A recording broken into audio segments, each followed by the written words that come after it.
Bienvenue sur PIB, le podcast immobilier belge destiné aux primo-investisseurs qui veulent sécuriser leur avenir financier grâce à la brique. L'épisode du jour est une interview d'un rentier immobilier belge. Alors tiens-toi bien, c'est ultra inspirant, ultra motivant, j'espère que tu vas kiffer. Comme toujours, laisse-nous un like ou 5 étoiles pour nous soutenir avec l'algorithme sur les plateformes de podcast. Et on est parti maintenant pour l'épisode du jour. Let's go! Alors bonjour à tous et bienvenue dans PIB. On se retrouve pour la première interview du podcast et je suis super content et super honoré parce qu'elle va se dérouler avec mon associé et ami Maëri. On va voir beaucoup de choses. Aujourd'hui, ça va être du très très lourd. Maëri, pour ceux qui ne le connaissent pas encore, c'est très simple. C'est 1 million de patrimoine, c'est 9 biens immobiliers, c'est 400 000 euros de plus-value en achat-revente et tout ça en moins de 5 ans. Donc, bienvenue dans le podcast. Maëri, c'est vraiment un honneur à toi. Écoute, honneur partagé. Merci de m'accueillir ici. Et je suis très honoré parce que ça va être l'occasion pour moi de dire des choses que je dis pas forcément en public, des choses un peu intimes. Et j'espère que vous allez être inspirés, que vous allez apprendre des choses sur mon parcours qui vont résonner avec vous. Donc merci beaucoup Flo pour l'invitation. J'en doute pas, ça va vraiment être l'idée. Donc effectivement, alors on va démarrer directement. Alors moi, voilà, on va parler immobilier, vous inquiétez pas, ça va être le gros du podcast. Mais je pense que c'est important de revenir un peu avant les 5 ans, tout le succès. Comment il était Maëri quand il était petit? C'était quoi son rêve d'enfant? Comment il était? Ça se passait comment à l'époque? C'est une bonne question. Ça me rappelle des vieux souvenirs, vraiment quand j'étais petit. Donc là, on va dire à peu près l'âge de, je dirais entre 7 ans et 14 ans. J'ai des vieux souvenirs qui me rappellent que quand j'étais petit, j'ai un truc qui est rigolo, c'est que j'appelais toujours mon père patron. Je disais pas papa, je disais patron en fait. Et des fois, à mon avis, c'est un reflet de que je voulais être plus tard. Alors, me pose pas la question d'où ça vient. J'ai l'impression que c'est plutôt inné ce truc-là. Et j'ai toujours aussi, donc quand j'étais jeune, je jouais beaucoup aux jeux vidéo. Ouais. Mais les jeux que je préférais le plus, c'était les jeux de stratégie. Des jeux où tu construisais des maisons, des buildings. Les buildings avaient des interactions entre eux. Il y a un jeu qui s'appelait SimCity où tu construisais vraiment des maisons en fait. Et il y avait toute la gouvernance. Tu construisais les routes et tu avais des catastrophes naturelles qui arrivaient. Bon, c'était un jeu vidéo, donc tu avais Godzilla par exemple et il détruisait la moitié de la ville et tu devais reconstruire, gérer les ressources derrière. Et ça a été vraiment les jeux d'enfance que j'ai le plus aimé. Donc je dirais que j'étais quelqu'un qui aimait bien les choses, la gestion générale, le management, qui aimait bien construire des choses. Et j'ai eu aussi un caractère, et ça je pense seulement aujourd'hui à 32 ans, en discutant avec ma mère, parce qu'en ce moment ma mère est chez moi et on ressasse un peu tout le passé, toute l'histoire. Et je me rends compte qu'en fait dans la personnalité de ma mère, avec le recul que j'ai maintenant aujourd'hui, le niveau de conscience, je me rends compte que j'ai beaucoup de traits qu'elle a. Et je te remercie maman d'ailleurs si tu écoutes ça parce alors, que c'est quoi les traits alors? C'est quoi les traits? C'est vraiment une femme forte. C'est une femme forte, persévérante. Quand elle a une idée dans la tête, elle va jusqu'au bout. Et il n'y a pas de c'est possible, c'est pas possible, c'est ça me parle et j'y vais jusqu'au bout. Et je te racontais justement un peu off interview. Quand j'étais jeune, je me rappelais, il y avait mon meilleur ami de l'époque. On jouait à l'époque, c'était la mode, c'était les cartes Pokémon. Je sais pas si vous connaissez. Donc il y avait des cartes de Pokémon, il y avait différents types de Pokémon, les légendaires, il y avait différentes évolutions.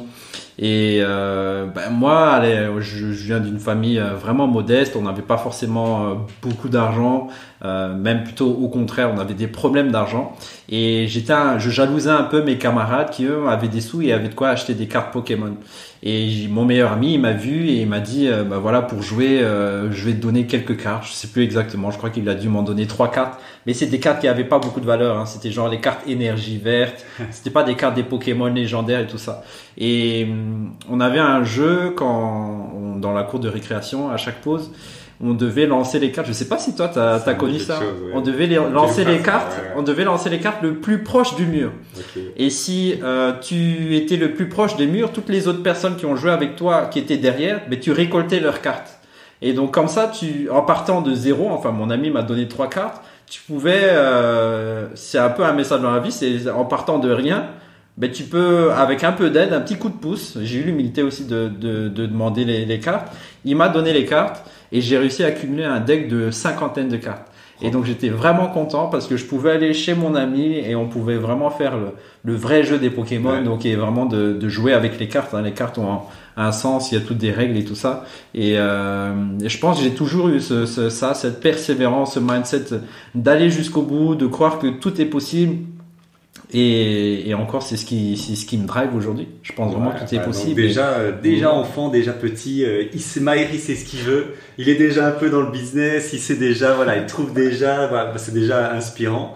Et alors, est-ce que Maëri petit, est-ce qu'il a un rêve d'enfant? Est-ce qu'il veut devenir pompier, je sais pas, pilote de chasse ou rentier? C'est quoi son rêve, Maëri, quand il est enfant? Alors c'est vraiment une bonne question. Est-ce que tu te souviens? Donc il y avait déjà cette idée d'être patron, mais je pense avec du recul, quand je regarde ce vers quoi j'étais attiré naturellement, il y avait cette idée d'être vraiment haut, quoi. Donc d'être une personne importante. Okay. Donc je sais pas comment ça va se matérialiser. Il y a 2-3 ans de ma vie, je disais président et on m'appelait aussi président. Alors que c'est des gens à qui j'ai jamais dit que je veux être président ou quoi, mais je sais pas, peut-être il y a une attitude, j'en sais rien en fait. Et mais ça peut être un grand entrepreneur, ça peut être quelqu'un qui inspire. Et je pense que j'ai toujours voulu être cette personne qui impacte la vie d'une manière ou d'une autre, que ce soit à travers des sociétés, à travers des vidéos, à travers cette interview peut-être. Et ça a toujours été, je pense que ça a toujours été vraiment mon rêve d'avoir ça. Et d'ailleurs, tu me rappelles aussi que quand j'étais petit, j'ai beaucoup aimé, mes parents avaient monté un cybercafé. Ouais. Donc j'ai grandi à Madagascar pour la petite histoire. Et donc à Madagascar, il y a Internet quand en Belgique on avait je sais pas 2, 3, 4 mégas, c'était rapide la DSL. Et nous on avait encore à Madagascar 56 kilobytes, 64 kilobytes, 128 c'était la DSL pour nous et 256 c'était les riches qui avaient ça. Et encore c'est pas illimité, on avait encore les petits sons comme ça pour se connecter. Et donc c'était un concept, on avait ouvert un cybercafé. Et donc comme il y avait des clients qui venaient, à l'époque, j'apprenais la 3D. Et j'ai de la chance parce que j'ai toujours été autodidacte. C'est-à-dire que j'arrivais à apprendre par moi-même en faisant un peu du reverse engineering, en cliquant sur le bouton, en regardant des modèles. Je déplaçais des modèles, j'essayais de modifier des modèles, j'avais des visages, j'essayais de manipuler et voir comment ça a été créé. Et j'arrivais à me créer un processus pour refaire la même chose par moi-même. Et j'ai atteint un petit niveau entre guillemets en 3D et j'ai toujours voulu, j'ai bien aimé quand j'ai senti que j'avais de la légitimité partager ça. Et donc j'en ai profité du cybercafé et j'ai dit maman pourquoi on ferait pas, je pourrais te donner des cours 3D. Et donc elle a fait un petit prospectus sur feuille A4 noir et blanc. Elle a mis sur la fiche et on a réussi à avoir 4 clients rapidement. Ah ouais. Et j'ai dit maman arrête parce que déjà je vais devoir gérer ces 4 clients. Avec quel âge à cette époque? Je devais avoir, je pense, des cours, quand même. Ouais, 12, entre 12 et 14 ans, je pense. C'était à des enfants ou à des adultes? Mais non, les gens avaient la vingtaine et ça coûtait cher pour un malgache. Ah oui. Donc les gens qui venaient apprendre la 3D avec quelqu'un qui n'a pas de diplôme, quelqu'un tout jeune, c'est comme si, je sais pas quel âge vous avez, mais admettons que vous avez 32 ans et quelqu'un qui a, je sais pas, 20 ans va vous dire, voilà, je vais t'aider à apprendre à avoir un nouveau métier, à avoir des compétences qui vont te permettre d'être valorisé sur le marché. Et donc j'ai fait ça avec la 3D et ça a vraiment bien cartonné. Et on a gagné de l'argent et comme j'avais aucune notion de l'argent, j'ai tout donné à ma mère parce que c'est elle qui gérait tout. Elle était très contente. Bon, elle nous offrait un peu de nourriture, des petits cadeaux comme ça, mais ça c'était une belle expérience. Déjà petit, Maëri veut déjà transmettre. Il y a déjà cette volonté qui va, vu que je te connais très bien, te poursuivre toute ta vie. Mais c'est inspirant, ok, vraiment c'est super intéressant. Et une autre question qui pour moi est vraiment importante parce que je pense elle formate beaucoup la personne, c'est les croyances par rapport à l'argent. Comment ça se passe? Comment tes parents, comment ils voient l'argent? Qu'est-ce qu'ils te transmettent à propos de ça? Dis-nous tout. Je pense que c'est ce qui est transmis un peu dans toute famille modeste. Je sais pas si vous imaginez, aujourd'hui Madagascar, et à l'époque aussi, c'est un des pays les plus pauvres au monde. Je crois qu'on est dans le top 5, mais pas vers le haut, plutôt vers le bas. Donc il y a peut-être 200 pays, 190, et on est plutôt vers le bas, pas très loin de Somalie, pas très loin d'Éthiopie et ces pays-là. Et donc, je suis super content parce que j'ai grandi avec des valeurs qui sont pas matérielles au final. J'ai pas grandi avec l'envie d'avoir une voiture de rêve, l'envie d'avoir une maison de rêve. J'ai plutôt grandi et j'ai joué avec des gens très très pauvres, encore plus pauvres que moi, quasiment des mendiants et qui étaient jeunes, mais on s'est éclaté comme des dingues. On jouait on n'avait même pas de quoi acheter un ballon. Donc les gars, c'est eux qui ils allaient dans les poubelles, ils prenaient des sachets en plastique, ils les déchiraient, ils en faisaient des boules, suffisamment pour en faire des boules. Ils prenaient une ficelle, ils arrondissaient, ils la mettaient autour du sachet pour en faire un ballon, et on jouait au ballon comme ça dans la rue avec eux. C'était vraiment des journées de dingue. Donc j'ai grandi dans cet environnement-là jusqu'à 17 ans, presque 18 ans. Et je me rappelle, alors c'est des souvenirs qui sont assez marquants parce que j'ai vraiment une vision quand je vous le raconte. Quand j'étais à Antsiarbé, donc c'est une des villes où j'ai grandi à Madagascar, mon père, quand il rentrait du boulot, ma mère se levait, elle allait dans la cuisine, mon père la rejoignait et il fermait la cuisine. Et on savait que quand il fermait la porte de la cuisine, on ne devait pas les déranger. On sentait que c'était pas pour nous et que ça allait être une discussion de parents. Et j'ai toujours cru que mes parents se sont engueulés pour des problèmes d'argent. Et donc on les entendait évidemment, ils fumaient et on les entendait crier. Ils parlaient malgache, donc je comprenais pas tout ce qu'ils disaient. Mais j'ai pas grandi dans un environnement, on va dire, positif vis-à-vis de l'argent. Donc ça a été assez négatif. Mais heureusement que ça se travaille, heureusement que j'ai pris conscience de ça, et ça m'a donné un moteur, je pense, aujourd'hui, de justement, pour moi, ma vie et la vie personnelle et familiale que je suis en train de construire, de ne pas répéter ces schémas-là. Donc c'est un peu une revanche sur la vie, de me dire, cette image que j'ai de la vie, je ne le tolère pas pour la famille que je vais construire. Et je pense que ça va, ça se passe plutôt bien, en tout cas jusqu'à aujourd'hui. Ça veut dire que c'est inspirant. En tout cas, je pense que tout le monde sera d'accord. De venir d'un milieu quand même, je connais ton histoire, mais assez pauvre, avec forcément des affects assez négatifs sur l'argent, forcément, quand ça coule de source. Et pourtant, maintenant, on voit 1 million de patrimoine, 9 biens immobiliers. Donc, il y a vraiment eu un switch quelque part. Et est-ce que tu sais quand est-ce qu'il est apparu ce switch, où ça s'est fait sur le long terme, où il y a eu vraiment un déclic? T'as une idée de ça? Ouais, j'ai une idée. J'ai suivi le parcours classique dans la vie, donc j'ai écouté mes parents.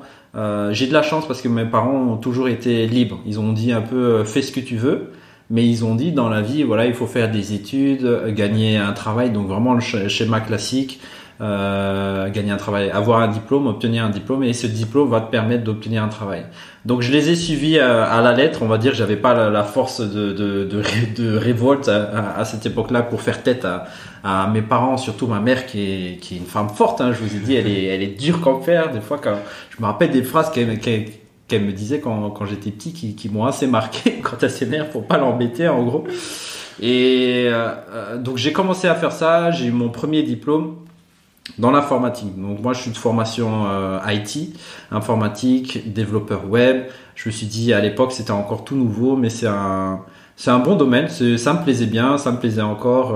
Je me suis dit waouh, ça veut dire je sais comment créer des sites web, c'est-à-dire je sais comment tous les sites web sont créés techniquement pour résumer. Et je me suis dit waouh, c'est quand même puissant, surtout qu'Internet c'est mondial. Vous voyez, ça va peut-être un peu avec qui je suis en fond, c'est mondial, je peux toucher beaucoup de gens. Et il y a ces effets de nœud, il y a ces effets de viralité. Vous faites une chose, il y a un effet que j'adorais beaucoup, c'est que vous faites une chose une fois et ça fonctionne tout le temps. Pareil, un site web, vous le développez une fois et vous pouvez créer par exemple un blog et il impactera quelqu'un aujourd'hui, il impactera 100 personnes demain, il impactera 1 million de personnes dans un mois. Donc il y avait déjà un effet de levier. Et j'étais vraiment fan, moi je suis feignant à la base, de tout ce que tu fais. Tout ce que tu peux faire une seule fois et qui auront un effet démultiplicateur, que ça soit dans le temps ou qui serviront pour plein d'autres choses. J'étais vraiment fan de ça. Et donc j'ai eu mon diplôme IT et j'ai commencé assez jeune à travailler. Donc j'ai fait de l'alternance.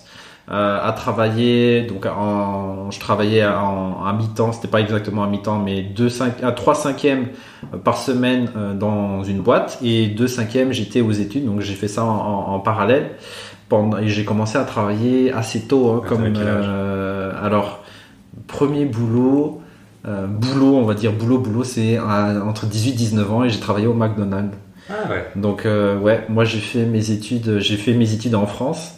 Et en France, j'avais une petite bourse, mais c'était 300-400, donc ça payait à peine le loyer, quoi. Et mon grand frère et ma grande sœur, ils ont dit pour qu'on s'en sorte, il faut que tu trouves un travail. Et donc j'ai postulé, j'ai eu McDo. Et McDo, ça a été super parce que j'ai beaucoup travaillé. McDo, c'est vraiment c'est le charbon. Moi, j'appelle ça le charbon. C'est du vrai charbon. Quand vous êtes en cuisine, vous êtes debout tout le temps en fait. Vous asseyez que 30 minutes, le temps de faire une pause, mais il n'y a pas de chaise. C'est comme ça le McDo. Ils ont fait, il n'y a pas de chaise seulement pour le manager, pour éviter justement que quelqu'un se repose ou s'assoie. Et j'ai eu quelques petites douleurs au dos, donc quelques petits problèmes de santé. Mais pour en revenir au déclic, donc tout ça pour arriver au déclic, où j'ai quand même suivi ce processus d'obtenir un diplôme. Donc j'avais fait la moitié études, travail. Ensuite j'ai commencé à travailler. Premier boulot à temps plein, donc c'était en Belgique, à Bruxelles. Et je me suis dit, au bout d'un moment, au bout de 2-3 ans d'expérience, je me suis dit, je suis quand même limité. Quand je demande une augmentation, l'augmentation elle est faible, c'est 50 euros. Moi j'ai commencé à 1500 et c'est monté à 1550, ensuite à 1600, ensuite à 1650. Je me suis dit, tu fais un calcul rapide, dans 10 ans, je serai, je sais pas moi, 2003, 2004, 2005.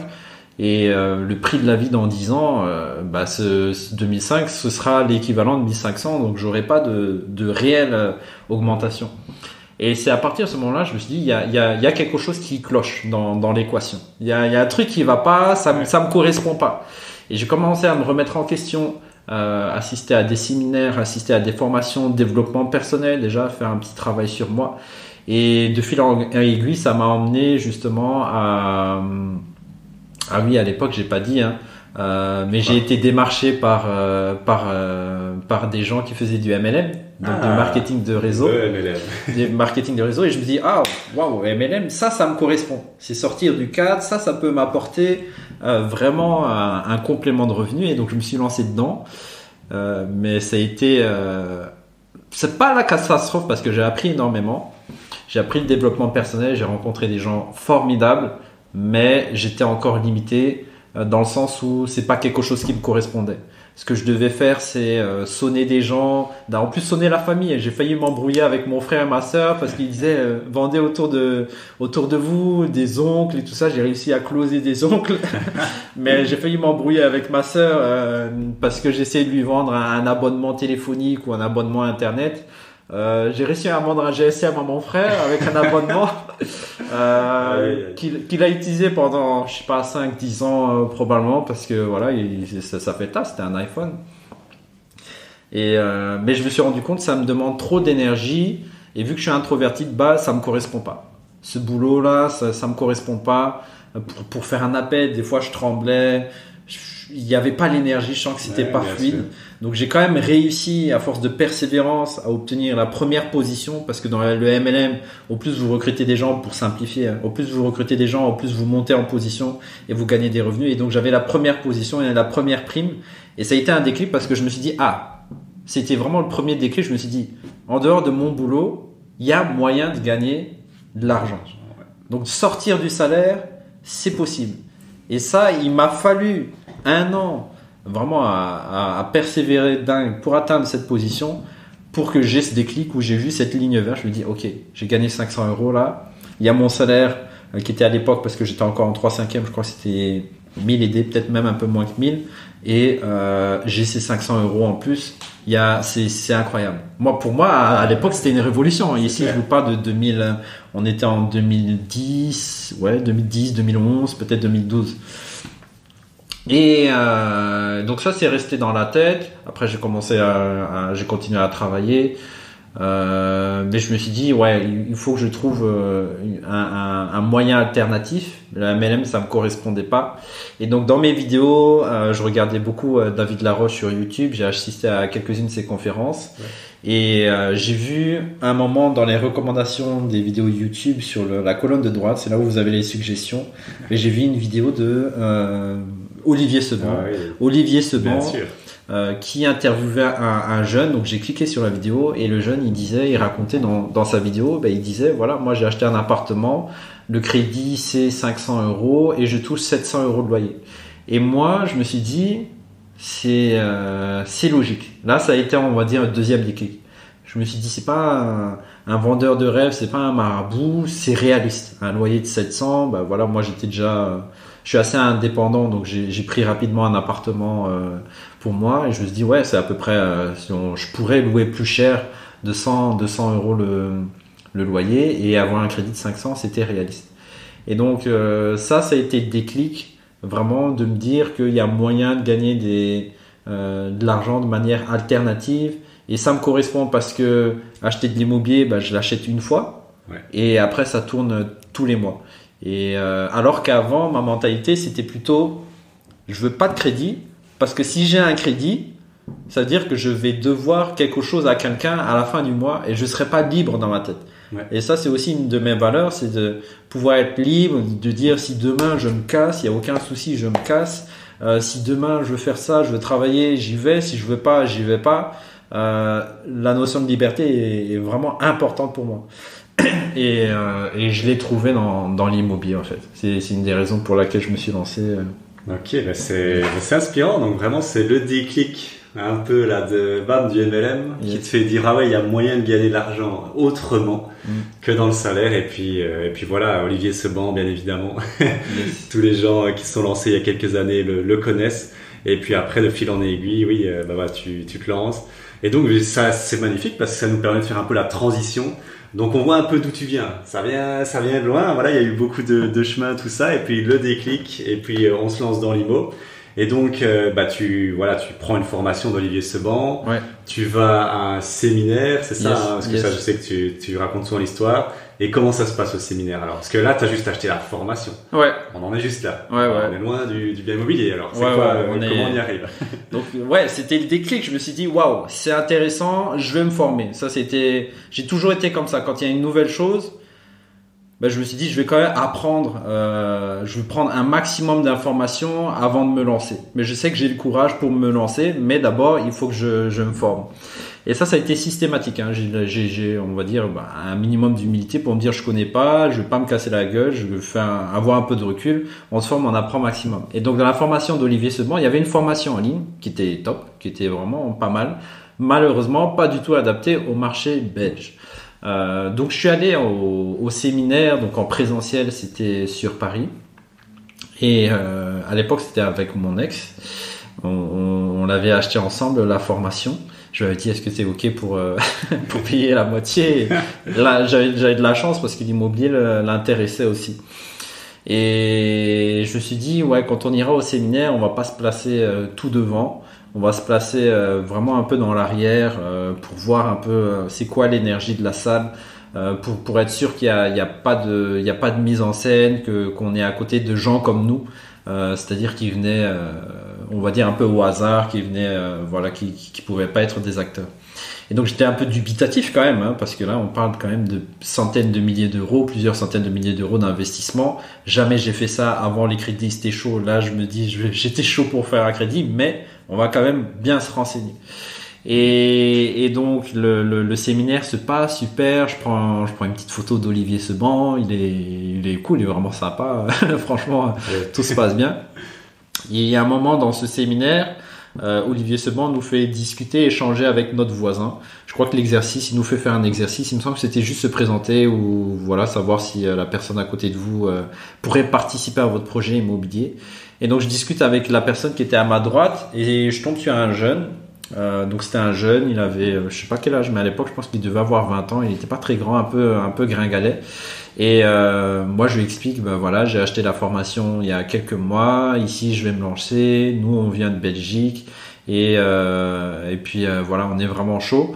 Et à l'époque quand j'ai commencé la formation, je me suis dit j'allais investir dans des parkings. Donc j'avais visité quelques parkings sur Bruxelles, quelques parkings, quelques garages, et je me suis dit je vais acheter un parking.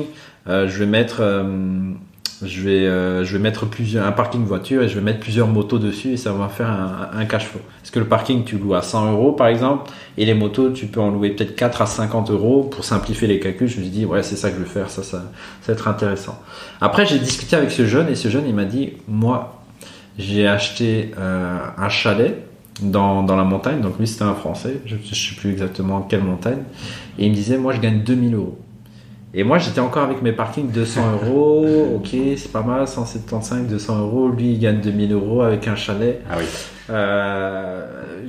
Je sais ce que je dois faire. Je dois arrêter mes parkings. C'est visé trop bas, mes parkings. C'était pas lui, donc lui, il a remonté mon standard. En fait, tous les doutes que j'avais, lui, il me les a cassés. Il m'a dit, moi, je me suis rendu compte, je me dis, ok, si ce jeune-là, il gagne 2000 euros avec un bien, ben je peux le faire. Franchement, je me dis si voilà, c'est pas quelqu'un qui est âgé, il a pas un costard, il me semble pas inaccessible. Au contraire, c'est quasiment ça pourrait être mon petit frère.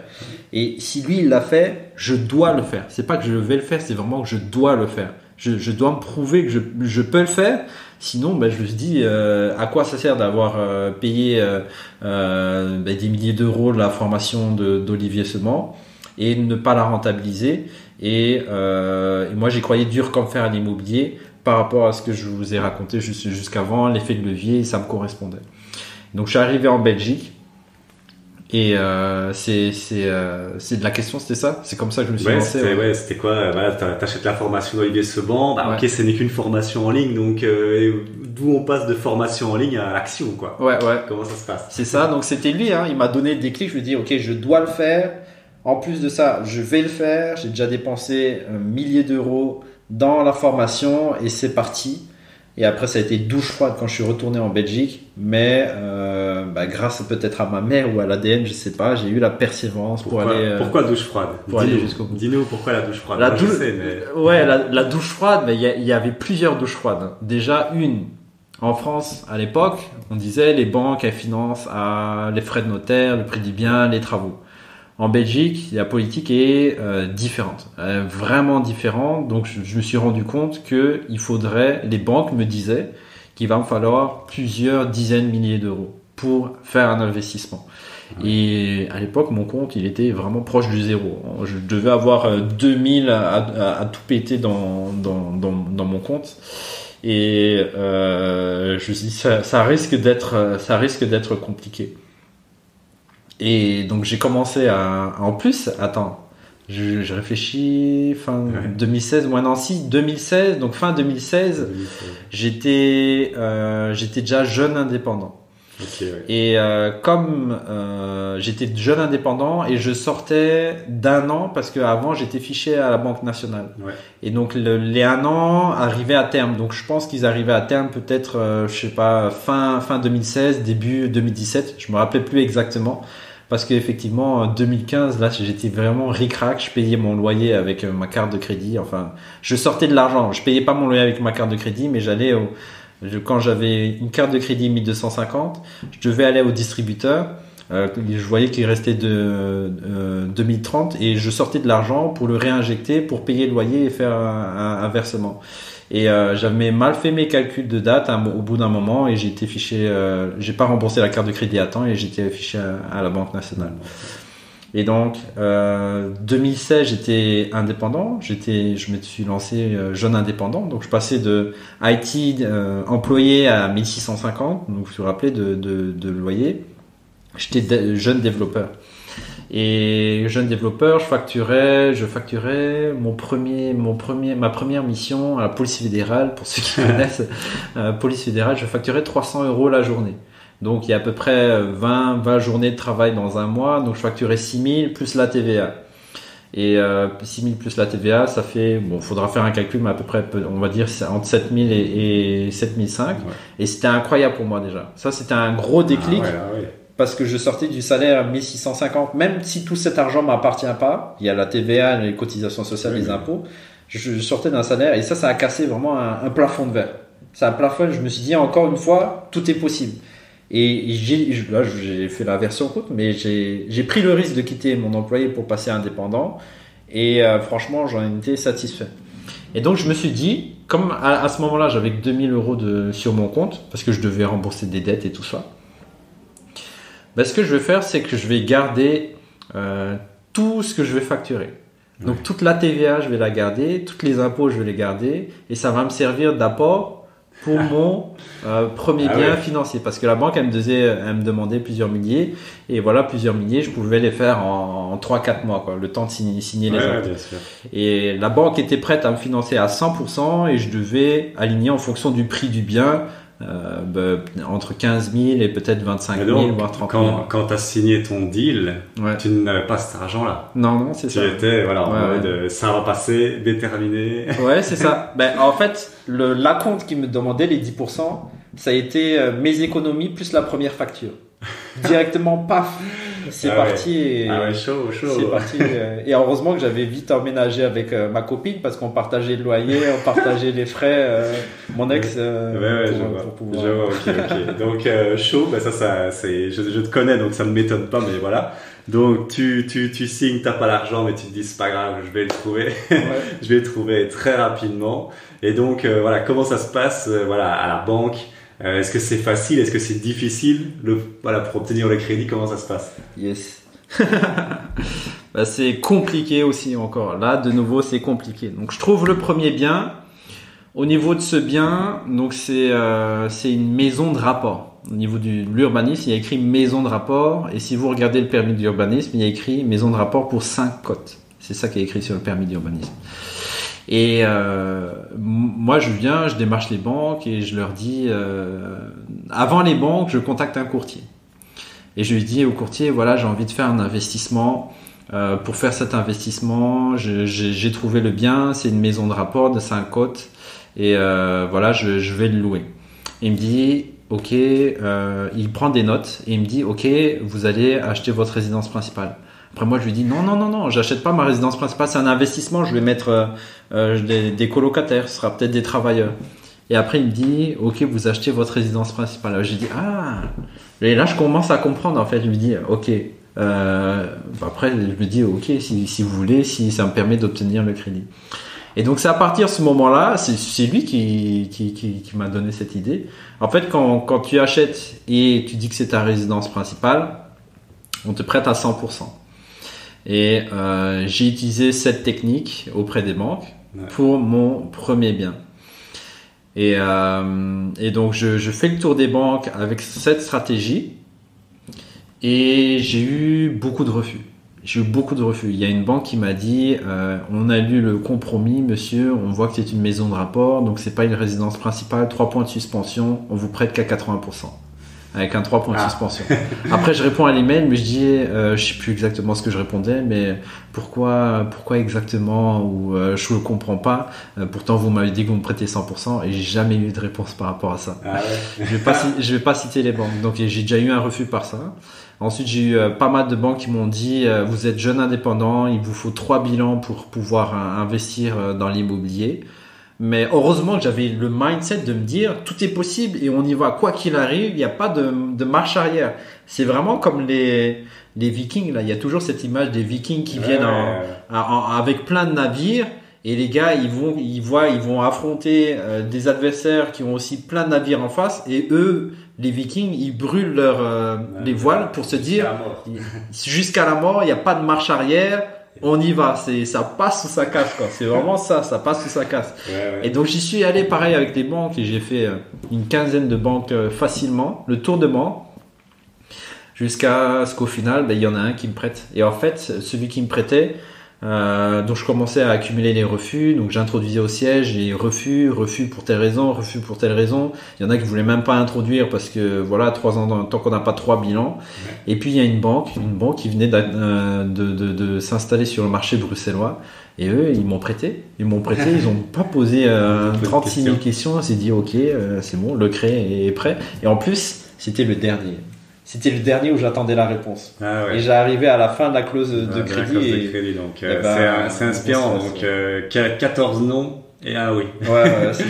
Donc c'est une belle leçon pour notre audience, hein, des gens qui démarrent. Faut pas se laisser, je pense. Tu seras d'accord avec ta première expérience, se laisser démolir par un seul banquier, quoi. Ouais, il faut être, il faut y aller, il faut foncer. Donc le premier rendez-vous à la banque ne se passe pas très bien au final, et les 14 premiers non plus, mais le 15e ça match, donc ça c'est super. Et justement le premier investissement, est-ce que tu peux un peu nous en parler? Ça ressemble à quoi? C'est dans quelle région? Pour combien? Comment ça se passe le premier investissement? Moi je le sais, mais ça il faut qu'il le sache, quoi, parce que c'est incroyable. Ouais. Premier investissement, donc moi j'ai suivi la formation à la lettre. J'ai dit voilà, j'achète pas une formation pour la critiquer, j'achète et j'applique. Et la formation elle disait déterminer votre capacité d'emprunt en premier, ou c'était dans le premier ou deuxième module, en tout cas dans les premières étapes. Et ma capacité d'emprunt, je l'ai déterminée, elle était à 160 000. Je savais emprunter pour mon salaire de l'époque. Mon salaire parce que il se basait sur les avertissements extraits de rôle, une partie, et donc c'était les années précédentes où j'étais encore employé. Et plus les bilans maintenant indépendants. Et c'était 160 000. Et je me suis dit 160 000, je vais mettre ça sur ImWeb dans les critères de recherche. 160 000, j'ai mis immeuble de rapport parce que je me dis que je voulais plusieurs loyers qui allaient couvrir mon crédit. Je voulais pas tout reposer sur une famille, sur une tête. En fait, je voulais amortir ça sur plusieurs têtes. Et parce que quand vous gagnez, en tout cas les banques elles voyaient plutôt 1650, et si vous avez un crédit de 600 euros et vous devez vivre en plus, si vous payez votre loyer 600 euros, vous payez le crédit 600 euros, si l'autre ne paie pas, moi il me restait rapidement 400 euros, c'est quasiment le prix de la bouffe à l'époque, sans les énergies et tout ça. Et donc je voulais amortir ça, j'ai tapé ça sur ImWeb, 100 000 max. Je savais que je voulais faire des travaux parce que les frais de notaire, si tu achètes un bien avec des travaux à faire, le prix du bien est moins cher et tu paies les droits d'enregistrement uniquement sur le prix du bien. Ouais. Donc je savais que je voulais faire des travaux et je me suis dit, estimé comme ça 60 000 de travaux, ça me semblait déjà énorme, ça me semblait un budget de dingue, sachant que j'ai aucune expérience des travaux, mais je me dis 60 000, normalement avec ça on refait tout, quoi. On refait tous les biens du monde, il n'y a pas de souci, c'est suffisant. Ici je vous parle ça 2016-2017 pour remettre dans le contexte au niveau du prix des travaux. Et donc, je tape ça sur ImWeb et je vois les codes postaux, je vois qu'il y a 6000, je vois 6060, je vois 6001, je vois 6061, je me dis, mais c'est quoi déjà 6000? C'est quelle commune? Je me rappelais plus, je sais plus. Et j'ai checké sur Google, j'ai dit c'est Charleroi. Et, je connaissais pas cette ville. Je connaissais vraiment pas cette ville. J'étais allé juste une fois, mais c'était pour un festival et c'était la nuit. Donc j'ai marché de la gare pour aller jusqu'au Rocker Hill. Donc j'ai pas vu la ville. Je suis passé vraiment sur le côté de la ville. Donc je connaissais pas la ville. Donc, mais je me suis dit. T'habites à Bruxelles. Tu connais pas Charleroi. Tu débutes dans l'immobilier. Qu'est-ce que tu te dis sur Charleroi? Parce que ouais. C'est intéressant. Il faut en parler. Ouais, c'est intéressant. C'est vrai. Alors moi je suis fonceur. Pas d'a priori, donc je vais sur Charleroi, j'y vais en train parce que j'ai pas le permis à l'époque. J'avais encore 26 ans, donc je pouvais bénéficier des GoPass, voilà les réductions au niveau des transports communs, j'étais content. Et donc je me rends sur place, je visite un bien et je me dis en marchant que le quartier est quand même chaud. Alors que j'ai quand même marché dans des quartiers chauds, moi il n'y a aucun souci, vous voyez. Vous voyez pas ici, mais vous voyez ma couleur de peau. Voilà, j'ai la peau balsanaise. Moi, je suis ok. Je suis ok d'aller là-dedans. Il y a pas de souci, mais je me dis c'est quand même chaud. Je verrai pas ici. Je sais pas si j'emmène ma mère, je la laisserai pas rester seule ou venir à la maison.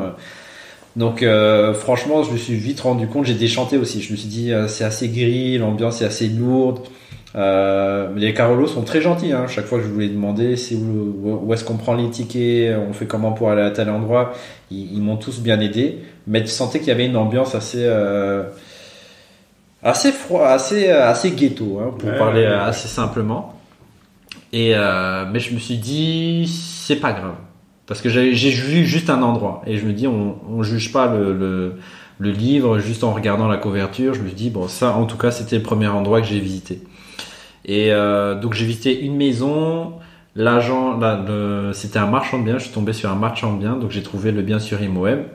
Et comme je connaissais mes critères, parce que j'ai suivi la formation à la lettre, à la fin de la visite, le marchand de biens, il m'a demandé qu'est-ce que vous cherchez. Moi, j'ai dit cette maison, il y a trop de travaux, vraiment trop de travaux. Trop de travaux parce que c'était casse-co en fait, hein. Tu voyais la toiture, tu voyais les tuiles, le plancher, il y avait rien sur les planchers, les murs, tu voyais directement la brique. Je me suis dit, voilà, par rapport aux 60 000, ça va, mon cerveau, il a quand même pu analyser et se dire que c'était beaucoup trop. Et donc, le marchand de biens, je lui dis, voilà, je cherche un petit immeuble de rapport avec des travaux et sur Charleroi. Et il me dit, est-ce que vous êtes disponible le lendemain? J'ai peut-être quelque chose pour vous. Et j'avais de la chance parce que j'étais disponible. C'était un jour férié. En plus, ça tombait un mercredi. Et donc, j'ai visité bien. Et c'est celui-là que j'ai acheté. Donc, c'était une ruine. Vraiment dégueulasse. Tu rentres. Donc, c'est une maison de rapport à 5 côtes. Et donc, avant, historiquement, le marchand de biens m'a dit, le propriétaire a arrêté d'en prendre soin. Il y a un moment donné, il avait pris des gens, tu vois, avec des gros chiens, un peu avec des tags, je vois. Voilà, un plus petit qui correspondait pas vraiment, un peu cheap à ça. Et ils l'ont saccagé. Et donc, le bâtiment a été laissé en abandon. Ça puait à l'intérieur. Il y avait de l'humidité partout.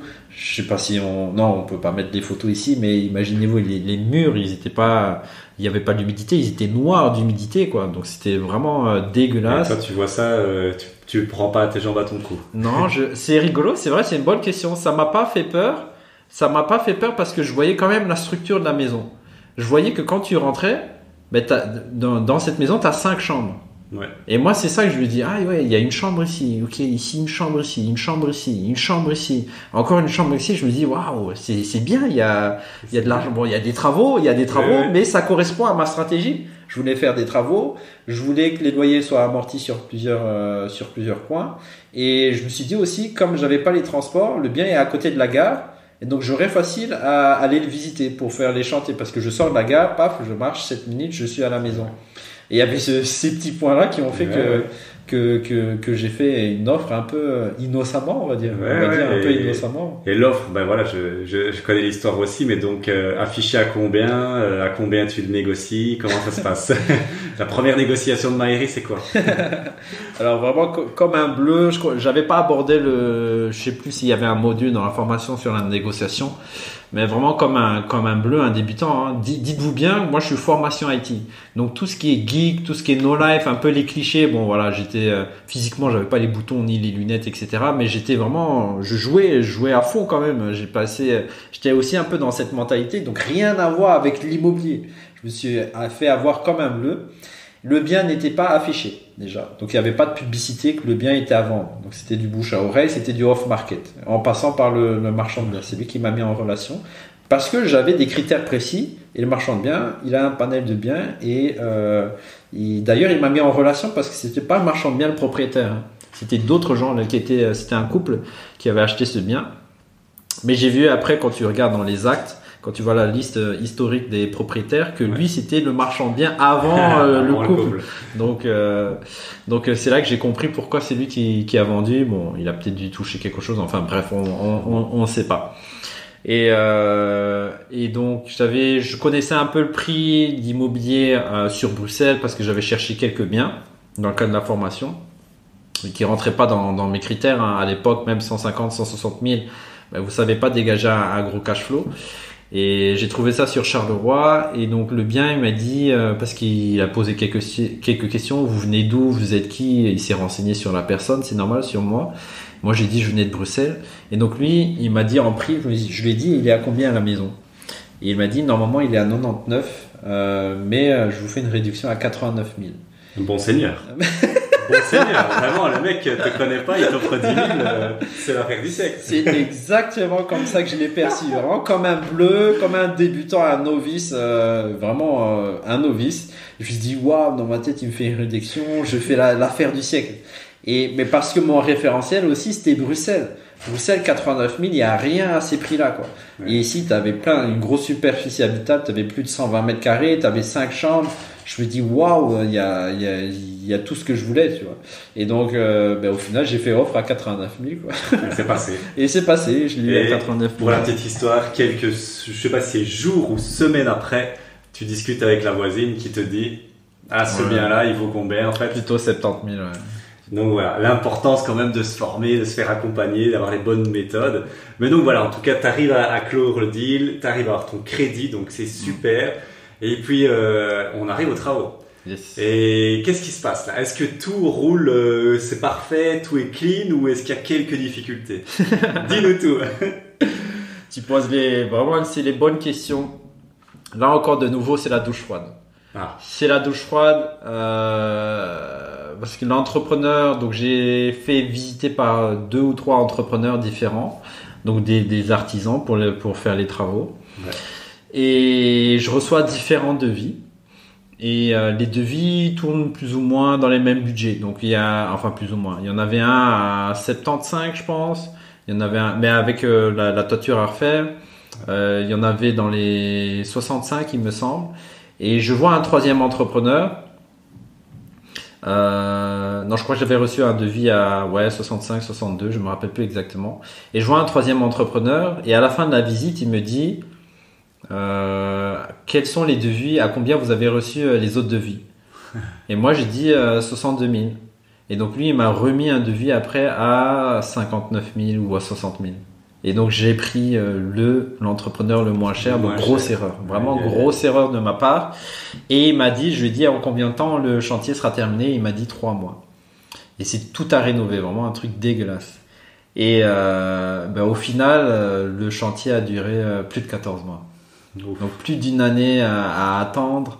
Donc de 3 mois à 14 mois, je pense qu'il s'est passé des choses quand même. Ouais, il s'est passé énorme. Qu'est-ce qui se passe pour passer de 3 mois à 14 mois? Il s'est passé énormément de choses. Donc j'ai signé le bien en mai. Je crois que le chantier, il avait commencé au mois de juin, vers la fin juin. Et donc ça va, première phase, il détruit tout, donc c'est normal. Il y a un mois qui passe, mois de juillet. Après mois d'août, il me dit les entrepreneurs ils sont partis en congé 2 semaines. Donc c'est les congés. Bon, je me dis ok, c'est pas grave, on attend un peu plus. Ensuite mois de septembre, le chantier avance quand même. Il me dit Maëri, au final il y avait la cheminée. Qu'est-ce qu'on fait? Est-ce qu'on la supprime ou on l'enlève? Et moi je dis il faut quand même l'enlever. Et il me dit c'était pas prévu dans le devis, donc ce serait un supplément. Et je lui dis ok, bon c'est pas grave. Bon, à l'époque faut vous dire vraiment j'étais le bleu en fait, j'étais vraiment un vrai novice. Et donc le chantier évolue, le chantier il avance petit à petit. Il commence à me dire Maëri, j'ai des problèmes de livraison. Les matériaux étaient censés arriver telle date, ils arriveront encore dans 3 semaines. Donc le chantier est encore retardé. J'ai eu, moi je lui demande est-ce que ça avance ou pas? Ça commence à faire 4-5 mois. Qu'est-ce qui se passe? Et il me dit je suis désolé, j'ai dû aller au pays. Donc je crois qu'il était marocain ou je sais plus exactement. Et ma grand-mère elle était morte là-bas. Et donc j'ai besoin de 1-2 semaines de répit. Et donc quand tu dis ça au téléphone, t'as pas envie de dire vas-y avance. On s'en fout de ta mère, c'est pas ça que t'as envie de dire. Donc tu vois, moi j'ai compati. Enfin, je sais même pas si c'est vrai ou pas, mais en tout cas j'ai compati et j'ai dit ok. Et après je lui dis, donc le temps passe, les semaines passent, je lui demande c'est bon, t'as reçu le matériel? Il me dit non, tu sais quoi Maëri, on a reçu des châssis roses à la place des châssis blancs, mais c'est n'importe quoi ce qu'ils font. Il me dit t'aurais dû être là parce qu'à l'époque je travaillais pour la police fédérale, vous vous rappelez, en tant qu'indépendant, donc je gérais tout à distance. Et donc on perd des mois comme ça, on perd vraiment des semaines, et là on est sur 6-7 mois, je compte même plus. Les champs aussi, les suppléments qui commencent à arriver. Et à ce moment-là, je me dis, waouh, je sens que je suis dans un gouffre financier et qu'on va pas s'en sortir avec le budget des 60 000. Et à ce moment-là, je demande de tenter de prendre un prêt à tempérament. Et donc, je passe par un super courtier. Il a réussi à m'obtenir un prêt à tempérament pour avancer sur le chantier. Ou en tout cas, me préparer pour les futurs. Parce que je sentais que ça augmentait vraiment au fur et à mesure. Et avec le recul, je comprends. Là, l'entrepreneur s'est aligné au devis. Il a mis juste en dessous pour que je le prenne. Parce que je disais, voilà, je suis investisseur, je veux que ça coûte le moins cher, blablabla, etc. Mais que en fait les suppléments ils arrivent au fur et à mesure et comme je suis à distance dans le chantier, je sais pas exactement ce qu'il faut faire et si c'était nécessaire ou pas. Et donc voilà, on avance, il y a ça qui est arrivé. Ensuite 7-8 mois, il me sonne, il dit Maëri, il y a un truc de dingue qui s'est passé.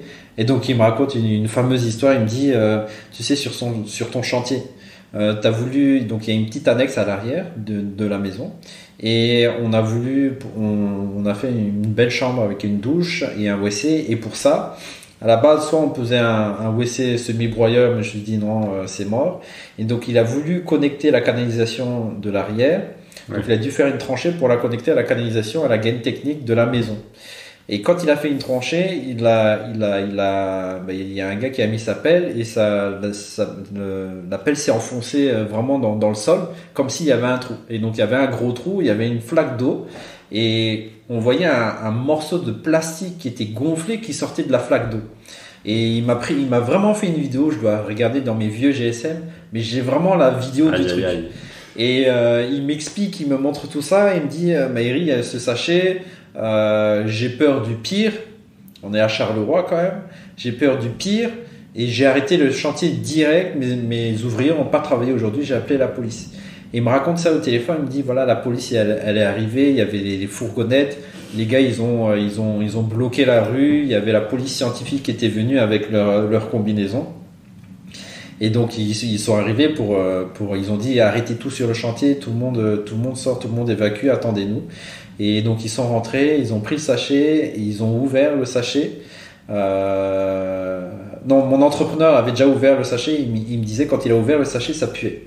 Il y avait une odeur dégueulasse de cadavre et c'est là qu'il a pris la décision de tout arrêter et d'appeler la police. Et donc la police est arrivée, elle a ouvert encore un peu plus le sachet, elle a pris ce qu'il y avait à l'intérieur, donc c'était des boyaux, il y avait de la chair, c'était dégueulasse. Hein. J'espère que je ne vais pas vous écœurer quand vous allez écouter ça. Et ils ont analysé, je sais pas comment ils ont analysé, et ils se sont rendus compte que c'était des boyaux d'un animal. Ouf. C'était pas des boyaux parce que quand il me disait ça au téléphone, je me suis dit quoi encore, il y a encore quoi encore. Et je me suis dit c'est bon, mon chantier c'est foutu, il y a un cadavre, ils vont faire des analyses, j'étais déjà dans les enquêtes, combien de temps ça va me durer, combien ça va me coûter, etc.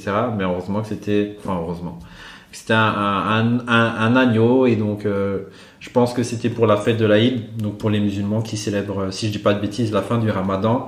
Et donc il y avait toute une époque comme ça, je crois que dans les articles on voyait qu'on n'avait plus le droit de sortir. Ils faisaient ça un peu caché quoi. Ouais, c'est ça. Ils faisaient ça caché parce qu'on pouvait pas les mettre dans les poubelles publiques, on va dire, de la commune. Et donc ils les avaient enterrés tous les boyers derrière. Incroyable. On prendrait 1000 investisseurs, personne ne me sortirait ça, mais toi tu sors ça sur ton putain de premier chantier quoi. Donc, chantier quoi. Et donc il y a ça qui arrive, on est à 7-8 mois à peu près. Les 3 mois on en est déjà très loin. Qu'est-ce qui se passe encore? Qu'est-ce qui se passe? Ce chantier maudit. Ben là on est sûr, je compte plus les mois. Et il y a encore un autre jour, mon entrepreneur, il me sonne. Maintenant, quand mon entrepreneur, il me sonne, je stresse, quoi. Je me dis, il y a quoi encore, en fait? Qu'est-ce qui se passe? En plus, je dois m'éclipser. J'étais à la police fédérale et donc je devais trouver un coin pour parler de ça, pour discuter de ça avec lui. Et il me dit, juste avant de me sonner, il m'envoie un article qui était sur un article local de Charleroi. Alors, je sais plus si c'est la Sambre ou quel article, mais un article sur Internet. Ouais. Et je vois dans l'article, il y a une photo où tu vois de la fumée derrière des maisons. Donc tu vois des photos de maisons et il y a de la fumée derrière. Et juste après, moi je regarde ça, et il me sonne, il me dit Maëri, il y a eu un incendie. Moi je dis t'es sérieux là? Il dit mais oui, regarde l'article que je t'ai envoyé, t'as pas vu l'article que je t'ai envoyé? Mais j'ai dit c'est chez moi ça? Et il m'a dit oui, c'est chez toi, mais c'est le voisin qui était derrière. Et en fait il m'explique il m'explique, il me dit, et je savais derrière, je voyais, il y avait un grand hangar. Il y avait un hangar, donc il y avait quelque chose qui était stocké là, mais je voyais pas à travers le hangar, à travers le toit. Et il me dit, il y a ce hangar là, il a pris feu et il a touché sa maison, il a touché ta maison, donc ma maison. Et donc il faut que tu viennes voir qu'est-ce qui se passe, il faut que tu fasses appel à ton assurance. Et il me dit t'inquiète pas, je vais te faire un devis. J'ai eu un ami, il a réussi à toucher avec son assurance plus que les vrais dégâts. Et donc je vais voir sur place et je me dis wow, c'est incroyable, j'ai vraiment la poisse. Donc j'ai eu des nouveaux châssis qui ont été livrés, les vitres ont été fissurées, qui ont sauté. Les vitres elles ont sauté. J'ai eu le mur mitoyen avec ce hangar qui a été fissuré, c'est incroyable, je savais pas que le feu pouvait fissurer la brique, fissurer tout ça. Et donc ça a engagé le voisin, j'ai aussi d'autres voisins sur les côtés qui ont été touchés. Et donc j'ai fait appel à mon assurance et donc on a dû mettre en stand-by le chantier. Pendant le temps que l'assurance intervienne, je pense que ça a pris un bon mois. Pour qu'ils viennent et qui voient les devis, qui voient les dégâts qui ont été engagés et puis qu'ils puissent me rembourser et pour qu'on puisse continuer le chantier quoi. Donc c'est ça c'est vraiment exceptionnel. Ah ouais, les deux circonstances qui s'accumulent, la proba elle est infinie. Elle est infiniment petite et donc bon, on en voit quand même le bout à un moment du chantier. Après 14 mois ça se termine. C'est dur, je suppose. On est dans quel état quand on vient de se manger 14 mois d'horreur comme ça? Franchement, je suis fatigué mentalement. Ça crée du stress et aussi dans la vie privée. Ouais. Donc quand tu vois tout l'effort que tu as fait, le projet qui n'avance pas, ça m'a pas mal découragé. Franchement, honnêtement, ça m'a pas mal découragé. Mais heureusement que j'ai réussi à arriver jusqu'au bout. Et ça, petite anecdote assez incroyable. Donc le chantier s'est terminé entre guillemets, en tout cas 95% était terminé au mois de juillet. Je me suis dit waouh, ok, il manque quelques coups de peinture, on voit quelques plaques de Gyproc, mais bon, c'est fonctionnel, tout fonctionne. Je vais mettre sur Airbnb. Ouais. J'ai eu l'idée de mettre sur Airbnb. Alors je sais plus à Charleroi, voilà, à Marcinelle pour être plus précis. Et en une semaine, j'ai réservé tout le mois d'août. Donc la dernière semaine de juillet, j'ai mis l'annonce et tout le mois d'août il était complet, il était full. Et c'est moi qui ai fait les check-in et check-out. Le nettoyage, j'ai fait une partie du nettoyage, je me rappelle. C'est bien, ça m'a permis de connaître mon bien en fait, parce que j'avais même dormi un peu là-bas. Donc tout le mois d'août, c'était réservé et après j'ai mis en publicité pour faire la colocation, donc qui était ma stratégie de base. Et j'ai rempli rapidement les 4 chambres. J'ai rempli je sais pas, en quelques semaines toutes les 4 chambres du coup, parce qu'on n'a pas su terminer la 5e en fait. Oui, forcément, avec toutes les emmerdes, j'en doute pas. Et alors on arrive à la dernière question de ma série, un peu des premiers, tout ce qu'un investisseur rencontre. Le premier loyer, le premier cash flow, ça sur le compte, ça fait quoi comme feeling? Ça c'est le Graal, ça. Ça c'est dingue parce que quoi? Ça m'a fait, déjà ça m'a fait du bien. Je me suis dit enfin quoi. Ça c'était première réaction. Et je me suis dit waouh, il y a quand même beaucoup de lignes vertes parce que les gens ils t'envoient le premier loyer. Donc si tu comptes avec les charges, entre 400 et 450. Donc tu as ça 4 fois pour 4 chambres et ils t'envoient aussi 2 mois de caution. En plus de ça. Donc tu reçois 8 virements. En quelques semaines, tu reçois 8 virements. Et là, tu dis, à l'époque, je gagnais 1650. Enfin, avant, quand j'étais employé, je gagnais 1650. Et là, je vois qu'il y a, je ne vais pas compter, mais il y a peut-être 3-4 000 qui arrivent en plusieurs loyers. Je me dis, c'est bien, quoi. Il y a quelque chose. Il y a vraiment quelque chose. Mais il a fallu quand même que je me respecte. Parce que ça a été fatigant, donc je sortais de 14 mois d'attente, de plein d'histoires, de plein de challenges. Mais franchement, ça a été un super soulagement. Ça a été un gros soulagement, j'étais content, j'ai dit enfin. Après, je voyais que le mois suivant, ça tombait en temps et en heure. Et encore le mois suivant, ça tombait, je me dis, ça y est, là c'est parti, c'est le Graal. J'ai trouvé quelque chose, je l'ai fait une fois. Bon, ça a été galère, mais si je le refais une deuxième fois, ça va le faire. Et en fait, la durée entre le premier bien et le deuxième bien, il y a eu au moins 1 an qui s'est passé 12 mois, quoi. Ouais, j'ai passé quasiment 1 an. À cause de tout ça, en fait. Ouais, à cause des travaux, à cause de la charge mentale, le temps de refaire une trésorerie aussi. Et j'ai attendu 1 mois pour continuer à rechercher. Et il y a aussi, comme j'aimais partager, j'avais fait une chaîne YouTube, j'ai commencé aussi des séminaires. Et il y a des gens qui m'envoient des messages, des SMS, et c'est eux qui m'ont encouragé. Ils m'ont remotivé parce qu'ils avaient des attentes. Ils voulaient savoir comment ça s'est passé ton chantier, où est-ce que tu en es aujourd'hui. Et ça m'a donné un gros boost. Je me suis dit, waouh, à ma petite échelle, j'ai inspiré des gens. Ils attendent plus. Alors je vais leur donner plus. Donc merci à la communauté. Alors. Yes, merci à la communauté. Ça c'est clair que ça c'est évident. C'est évident avec le club, c'est aussi ce qu'on a créé et c'est ça qui fait beaucoup. Donc super, magnifique. Et alors pour clôturer un peu sur tout ce qui est immobilier, enfin en tout cas les débuts. Donc tu l'as dit, ta stratégie à la base, c'était vraiment la coloc. Ouais. Toi tu étais parti, coloc, c'était clair dans ta tête. Yes. En 2-3 mots, pourquoi la coloc et pas autre chose? La coloc parce que les loyers sont répartis sur plusieurs personnes et surtout en termes de temps, de gestion, ça me prend pas beaucoup de temps pour gérer. Ça prend pas beaucoup de temps. Il y a un petit temps, quelques dizaines d'heures pour faire les visites parce que j'ai toujours voulu faire les visites pour voir si les colocataires iraient bien. J'essaie de me projeter, iraient bien avec les autres parce qu'ils se voient pas tous en même temps. Ouais. Il y en a un qui arrive 1er septembre, il y en a un qui arrive mi-septembre, il y en a un qui arrive 3e semaine.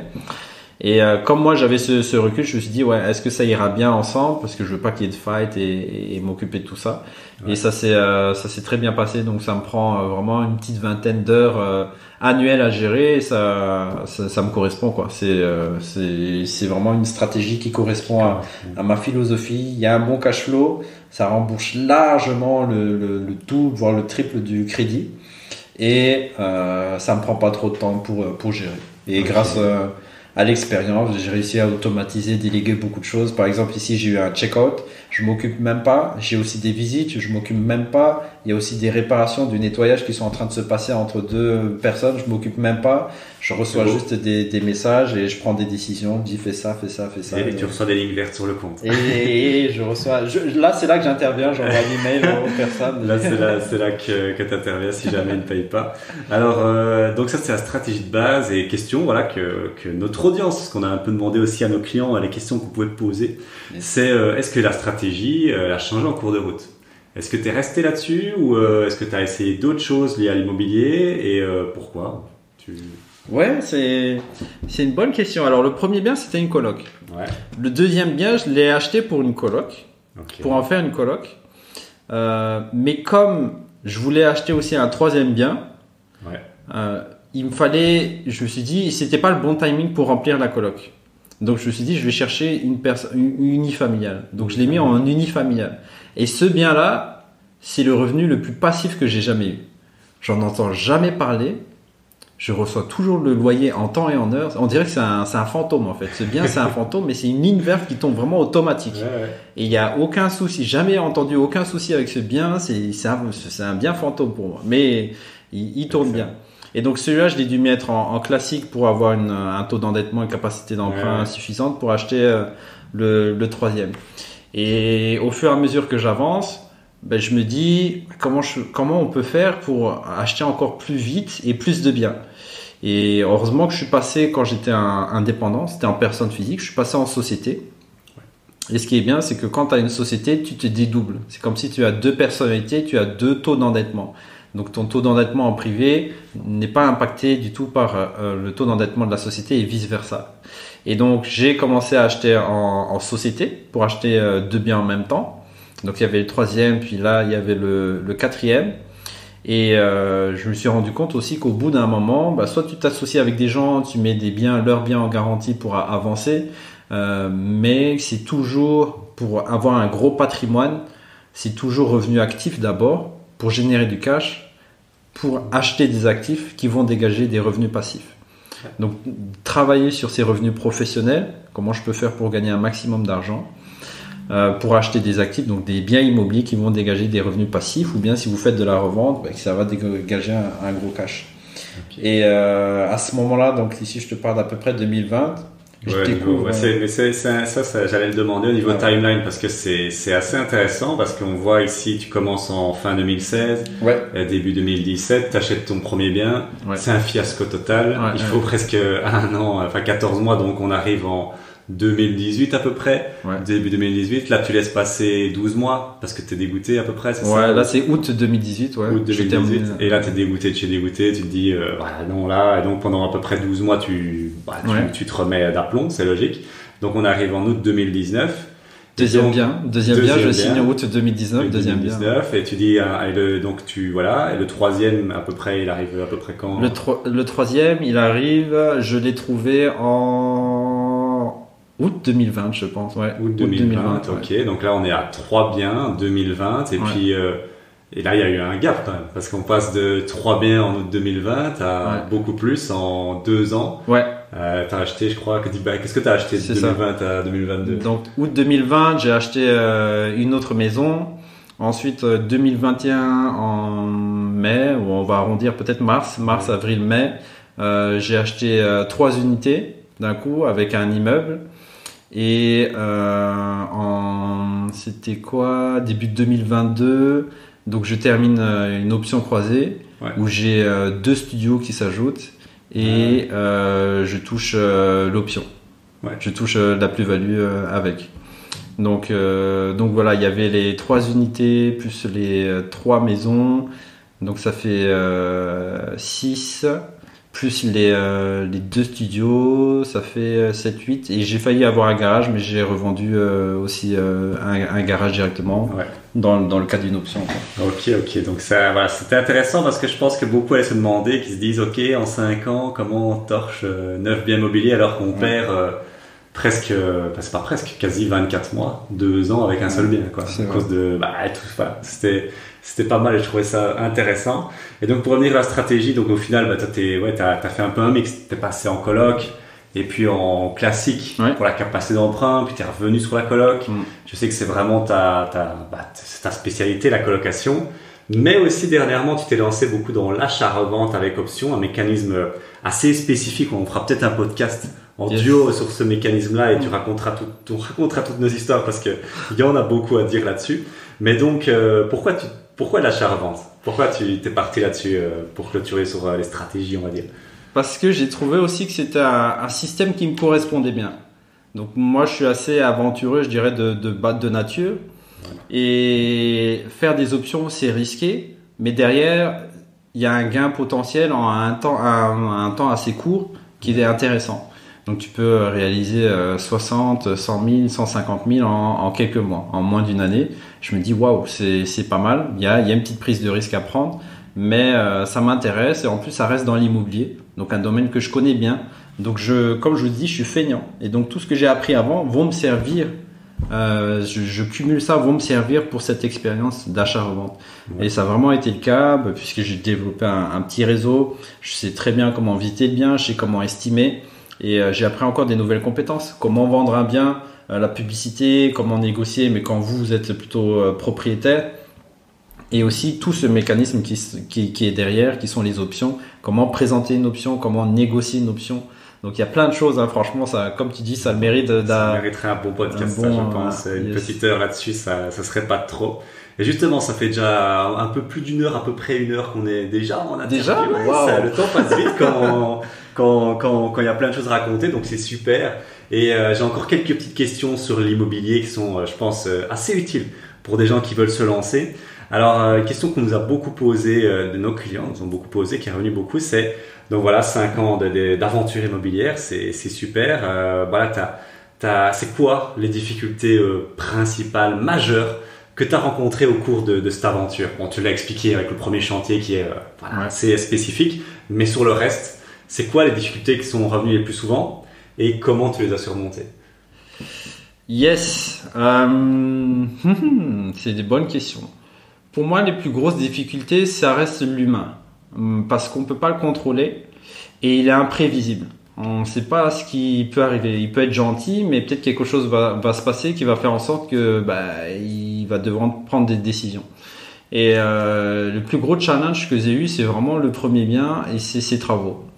ces travaux-là parce que j'avais pas le contrôle, j'avais aucune connaissance surtout, et donc ils pouvaient sortir la flûte et faire du pipeau, et moi j'étais en train d'écouter comme si c'était le maestro sur scène, quoi. Ouais. Alors qu'il était en train de plutôt essayer de m'hypnotiser sur ce bien. Je lui en veux pas, hein, personnellement, mais ça a été le plus gros challenge, c'est la gestion des travaux, les délais.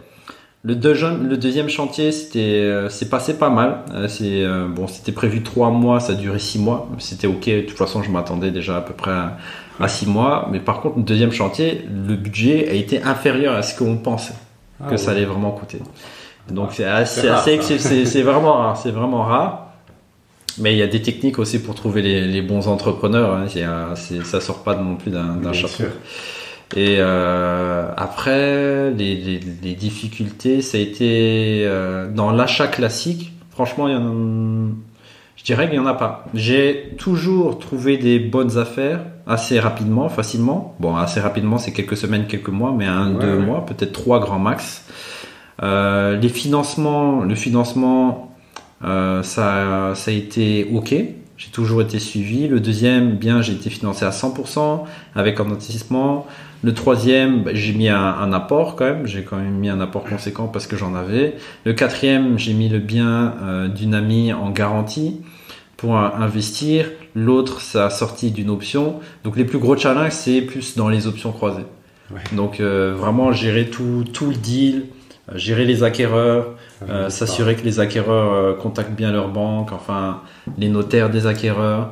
Mais à part ça, non, je trouve que ça n'a pas été, à part les travaux, ça n'a pas été si compliqué. Le financement, c'est ok aussi.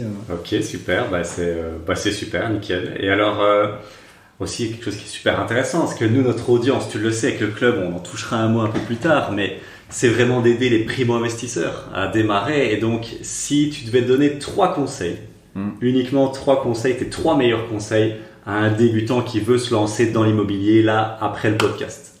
Yes. 3 conseils. La première chose, faites comme moi, formez-vous. Formez-vous vraiment à un minimum. Apprenez des personnes qui ont l'expérience, qui ont déjà sillonné le passage et que vous n'aurez plus qu'à suivre son chemin. Ça, c'est vraiment le premier conseil. Parce que ce que j'ai vécu pour mon premier bien, franchement, je le souhaite à personne. Moi,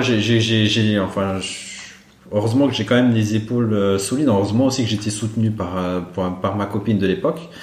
Mais c'était vraiment compliqué en charge mentale, financière. J'ai tout qui était challengé vraiment dans ma vie. Et je le souhaite à personne. Maintenant, il y avait la petite formation, mais c'était une formation française. Et c'était très global. C'est rien à voir avec le marché belge. Donc formez-vous avec des gens qui l'ont fait aujourd'hui sur place et qui ont sillonné. Ça, vous allez gagner un temps, une expérience de dingue. Vous allez gagner en facilité, vous aurez moins de problèmes, beaucoup moins de problèmes. Alors je ne vais pas dire que vous aurez 0 problème, il y aura des challenges, mais au moins vous saurez comment les solutionner. Vous aurez une force de proposition très forte, différentes façons de solutionner les problèmes. Et là, ça va vous permettre de gagner beaucoup de temps. Donc ça, c'est la première chose. Et moi, je le fais systématiquement. Je me lance dans quelque chose, on se forme et on paie. C'est pas 5 000 € qu'on paie la formation. Hein. Croyez-moi, c'est pour d'autres choses. Mais n'hésitez pas à vous former. C'est voilà tout ce que vous avez appris à l'école. Il y a peut-être 10% qui vont vous servir pour l'immobilier, quoi. Les plus et les moins et les multiplications et les divisions. Donc ça, c'est le premier conseil. Ouais. Le deuxième conseil, c'est ça rejoint un peu c'est aller jusqu'au bout. Vraiment, ne perdez pas votre temps, évitez la perfection et allez jusqu'au bout. Ne chipotez pas. C'est lancez-vous en fait. Au final, c'est lancez-vous. Si par exemple vous voyez un bien et le bien il est nickel, il est bien localisé, mais je sais pas moi, l'espace commun il est peut-être pas top. Posez-vous la question, est-ce que c'est ça vraiment qui va faire que les gens ne vont pas venir ? Si le bien parfait n'existe pas. Donc lancez-vous parce que si au plus tard vous allez vous lancer, c'est un manque à gagner. C'est des loyers que vous aurez pu toucher, c'est du capital que vous aurez pu amortir et c'est un bien qui aurait pu prendre de la valeur. Donc en gros, au plus tard vous lancez, au plus vous perdez de l'argent. Donc moi, je vous recommande vraiment de vous lancer, même si c'est pas parfait selon vous, selon vos propres termes.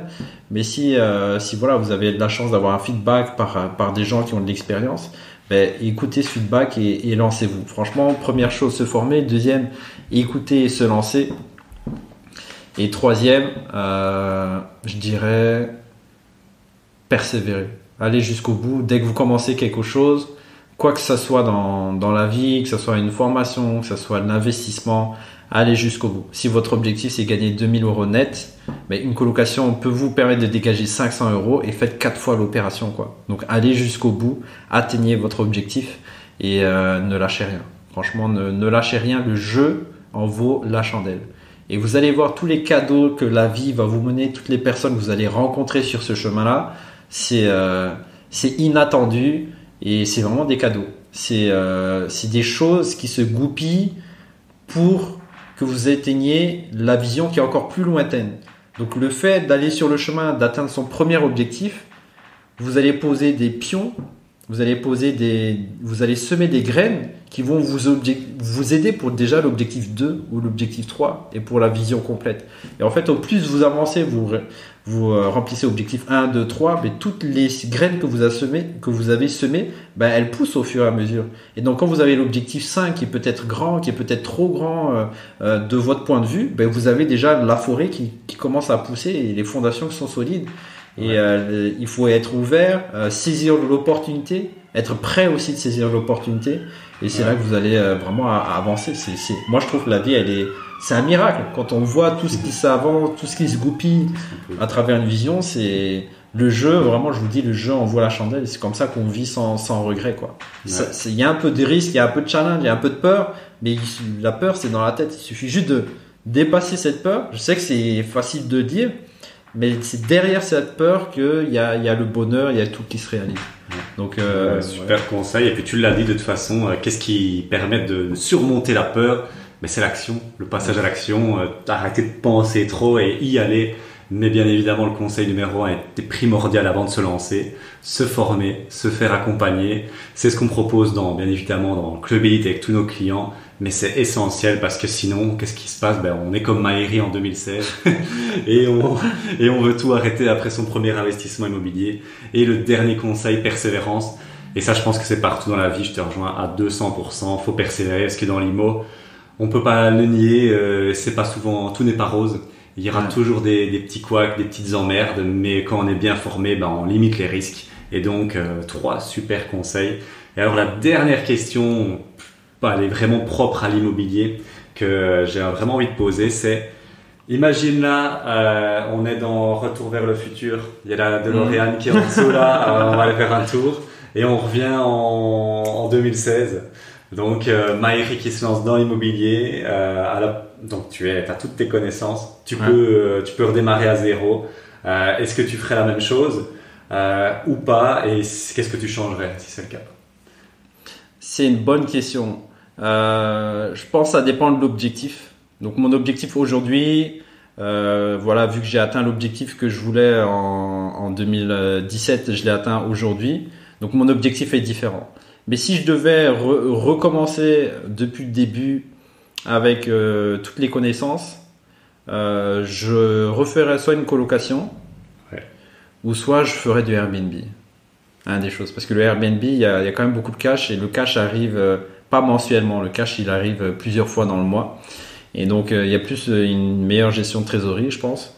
Donc, je referais la même chose et soit colocation, soit Airbnb, quoi. Je choisirais cette stratégie et toujours en Wallonie. Ouais, c'est intéressant. Moi, c'est une question que j'ai posée pour la petite anecdote à ma chérie. Et elle est très, très carrée là-dessus. Elle dit, moi, je ferais tout pareil. Avec les mêmes erreurs, les mêmes emmerdes, parce que sa vision des choses, et je pense qu'il y a du vrai là-dedans, c'est que c'est aussi ces emmerdes-là qui t'ont emmené avec sûrement ton abnégation et ton fait je pense que tu as vécu l'enfer, et quand on vit l'enfer comme tu l'as vécu, après on n'a plus peur de rien, quoi. Et là c'est sûr, quand on voit des biens dégueulasses, on se dit vu ce que j'ai vécu, c'est impossible de faire pire.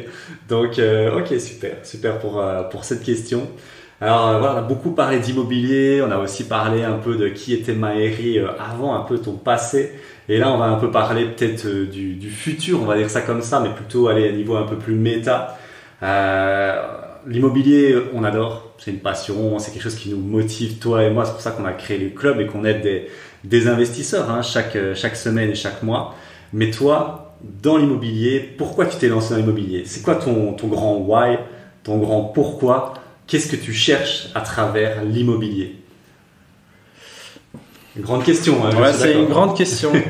Je pense que... Ouais, c'est simple. Moi, je cherche à faire de l'argent, en fait. Ouais, je cherche vraiment à faire de l'argent. Pourquoi? Ok, oui, de l'argent, j'entends, mais qu'est-ce que ça te permet de faire alors? Pour moi, il y a, à travers l'immobilier, l'argent, c'est la liberté.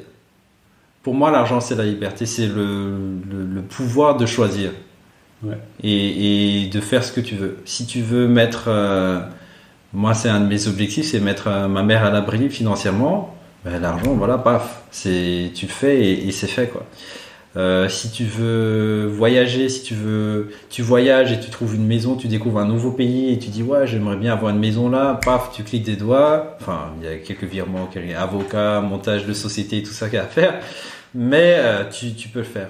Ouais. Donc ça a toujours été mon driver, c'était ce sentiment de liberté et je pense que je mérite vraiment ça et je pense que tout le monde aussi peut l'atteindre et je sais pas si vous pensez que vous le méritez mais je pense que c'est mon driver et il y a aussi avec de la rétrospective donc qui je suis et ce que je veux faire, ce que je veux contribuer dans le monde. Ouais.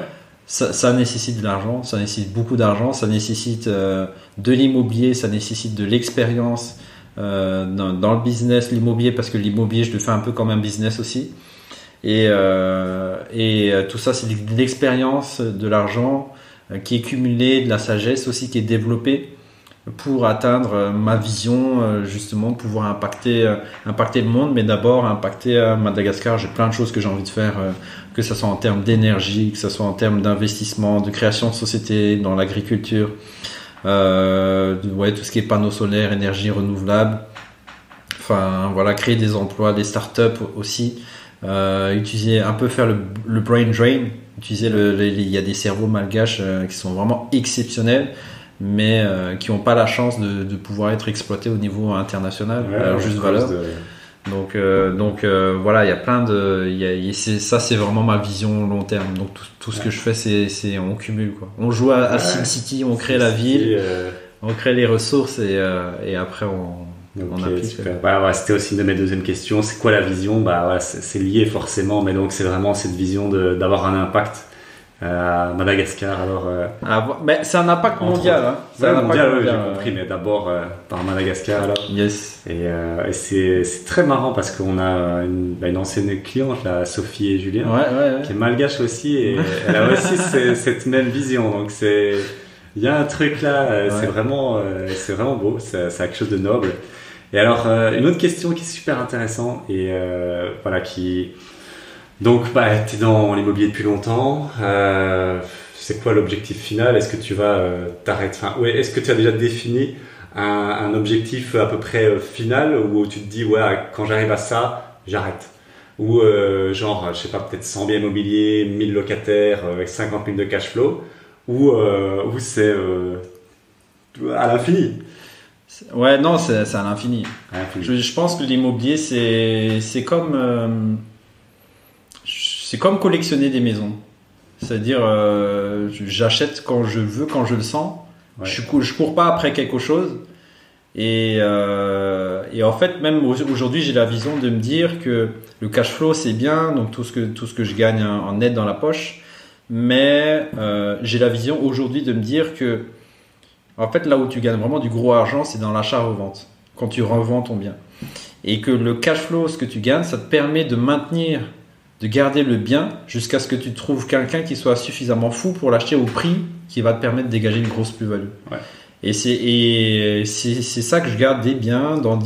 Je vais commencer à essayer de répartir les localisations pour attendre en fait au final jusqu'à ce que la personne est prête à l'acheter au prix suffisant.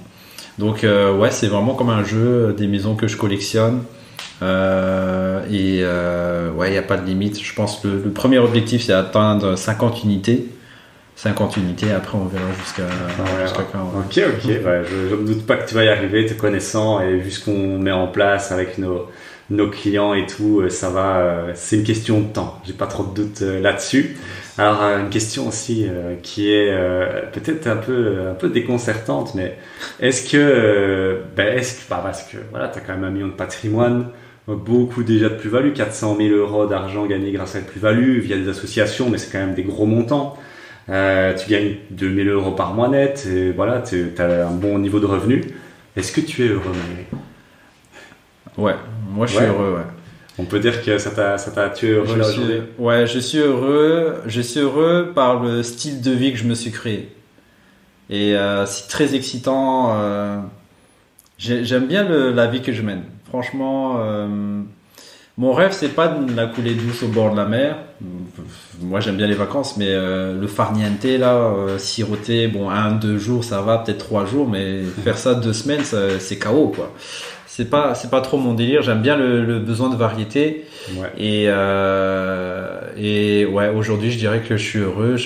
J'adore mon style de vie, tout ce qu'on est en train de construire, tout ce qu'on fait ensemble déjà, nous deux. Et ouais, je pense que je peux dire que je suis heureux. Ouais. Okay, super. Donc, tu as réussi à trouver un peu le bonheur. On va pas aller jusque là, mais en tout cas, t'es heureux sur le chemin, je veux dire. Ouais. Tu t'es pas en train de se dire, je serai heureux quand j'aurais atteint 50 unités. Là, tu es heureux, donc ça fait plaisir à entendre parce que c'est pas toujours le cas.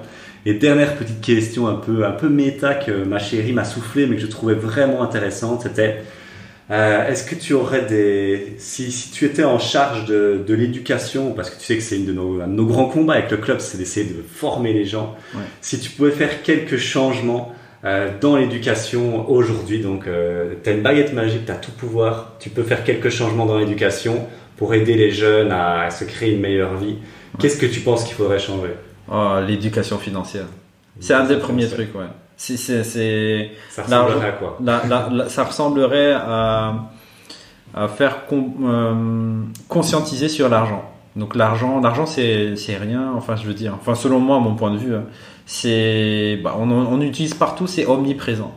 Et c'est un peu comme quand on avait discuté, Marvin a donné une très belle image. L'argent, c'est comme un robinet, il suffit de l'ouvrir pour qu'il y ait de l'argent. Et si vous regardez l'argent dans le monde, il y a plus que ce que tout le monde aurait besoin. Il y a peut-être de quoi faire en sorte que tout le monde soit millionnaire en euros, en termes d'argent. Sauf qu'il y en a qui sont ultra milliardaires et il y en a qui ont pas d'argent. Donc l'argent, c'est partout et c'est omniprésent et tout le monde peut y accéder. Donc il y a déjà travaillé peut-être sur les croyances ou la vision par rapport à l'argent, que ça soit constructif pour chacun en fait, et que l'argent soit vraiment au service pour que les personnes puissent s'épanouir dans leur vie. Et il y a aussi comment générer de l'argent et comment gérer son argent. Donc l'investissement immobilier, et peu importe le profil, et que chacun définit s'il est plutôt type employé, type indépendant, type investisseur, type entrepreneur. Les gens apprennent les mécanismes de l'argent. L'argent, c'est une science, ça se contrôle, on peut en gagner, ça se mesure, on peut mesurer, on peut en gagner plus. Tout ce qui se mesure peut s'améliorer.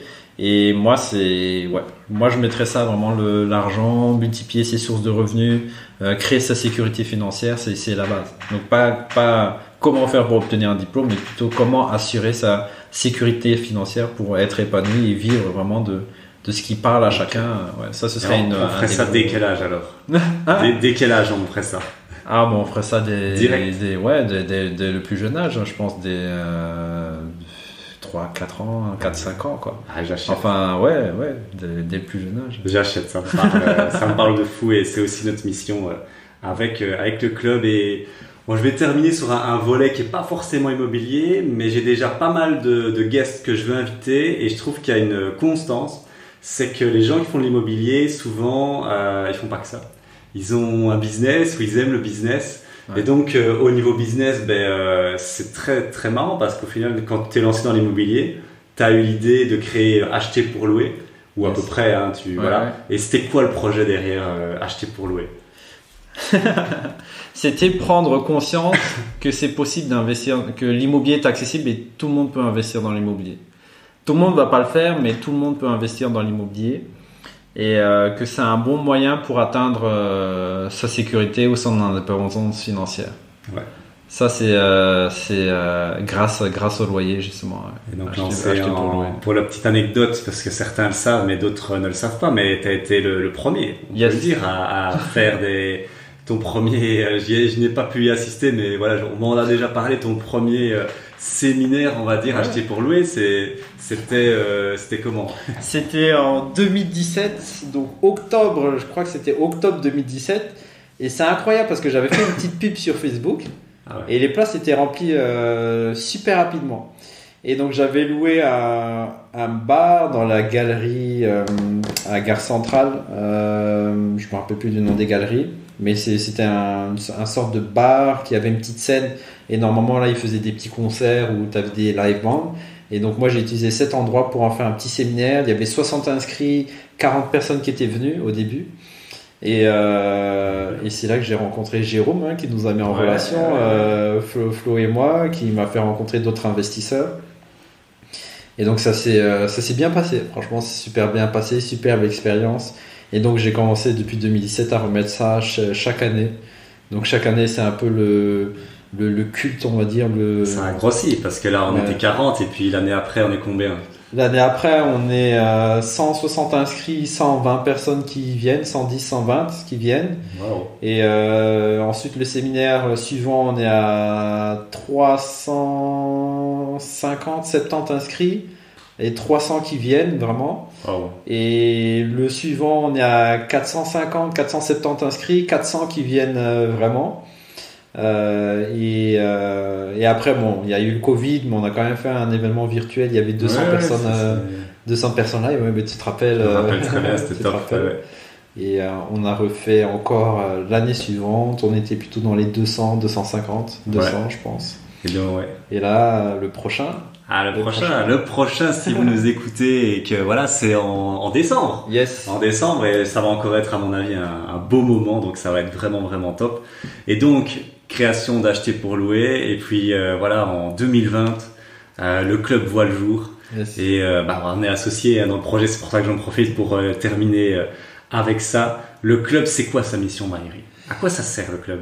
Le club a pour mission d'accompagner les personnes qui veulent se lancer dans l'immobilier rentable, donc à haut rendement, utiliser les stratégies haut rendement qui permettent de gagner de l'argent aujourd'hui. Par exemple la colocation, par exemple voilà l'expertise de Florent, le Airbnb. Et il y a énormément de choses à apprendre. À chaque fois que tu donnes une présentation sur Airbnb, je me dis waouh, t'apportes ça énormément des petits détails qui font la différence, et des petits détails que vous trouverez pas sur internet. Franchement, c'est vraiment exceptionnel, ça sort du terrain. Et donc on accompagne les personnes sur 6 mois, on les aide, on fait le projet avec eux, on valide toutes les étapes, et eux sortent de cet accompagnement avec un bien qui leur permet de gagner minimum 500 € de cash flow.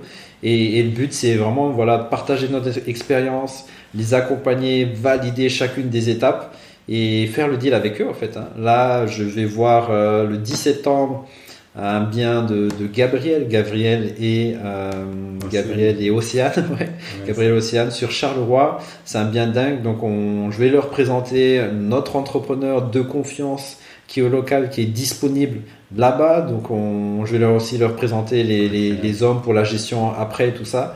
On va voir le potentiel maximum de ce projet-là dans le budget qui a été défini. Et donc voilà, c'est vraiment, on aide les gens pour ceux qui veulent gagner toute cette expérience et être sûr de pas faire une erreur qui pourrait leur coûter énormément. Donc moi je trouve qu'on a créé le produit et aussi dans la pédagogie. Ceux qui se lancent n'ont pas forcément la pédagogie. Nous on a aidé avec les séminaires, avec le club, plus de 200 personnes, je pense facilement. Et avec nos vidéos et tout ça, il y a des gens rien qu'avec nos webinaires. Et voilà, on est dans les plusieurs milliers de personnes qu'on a probablement aidé. Donc c'est le moment aujourd'hui Et donc ça reste cohérent avec Maëri Petit qui déjà transmettait son savoir en 3D. Et quelques années après, 20 ans après, Maëri adulte qui transmet son savoir sur l'immobilier. Yes, exactement. Donc voilà, un homme qui aime transmettre, donc ça fait vraiment plaisir. Mais on va clôturer cette interview. Donc on pensait qu'elle allait durer 40 minutes. Elle a plutôt duré, je crois, 1h40, 1h50. Donc, enfin, j'en sais rien, mais elle a duré beaucoup plus de temps qu'on ne le pensait. Merci si vous nous avez écouté jusqu'ici. Si vous êtes encore là, mettez-nous un petit commentaire. Si vous regardez sur YouTube, mettez-nous un... Qu'est-ce qu'ils peuvent nous mettre comme commentaire? Je suis chaud patate. Je suis chaud patate. Mettez-nous un petit je suis chaud patate en commentaire si vous nous regardez sur YouTube, pour savoir que vous êtes vraiment motivés, vous nous avez écouté jusqu'au bout. C'était un plaisir. C'était le premier interview d'une longue série. Yes. J'ai pas mal de très très bons investisseurs que je vais faire venir ici. Et je vais laisser le mot de la fin à mon invité, associé et ami Maëri. Voilà, clôture, comme bon te semble. Waouh, tu m'as laissé la grosse tâche de pouvoir clôturer ce superbe interview.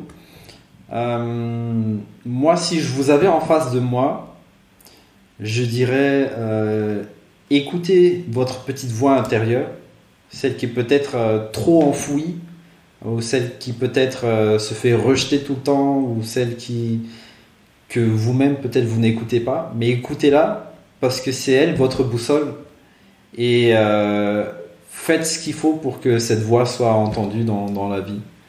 Donc allez jusqu'au bout et matérialisez ça dans le monde matériel, parce que le monde en a besoin, on en a besoin, j'en ai besoin, et j'ai hâte de pouvoir voir cette réalisation se faire, que ça soit immobilier, que ce soit peu importe votre passion, ce que vous voulez, aller jusqu'au bout.